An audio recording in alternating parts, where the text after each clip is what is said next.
For friends earn the same amount of money, but by the end of the month, two are broke. And to still have money left, what's the difference? Meet Alex and Sam, they spend money quickly. Coffee every day, new gadgets, and random online shopping. Now meet Chris and Taylor, they earn the same money. But they use their money differently.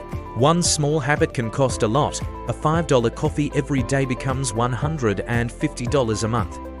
The saver makes coffee at home and spends only $20. Same coffee, $130 saved.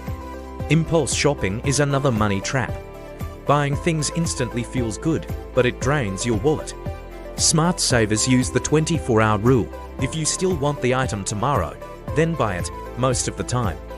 You won't in the end. Saving money is not about earning more. It's about making smarter daily choices.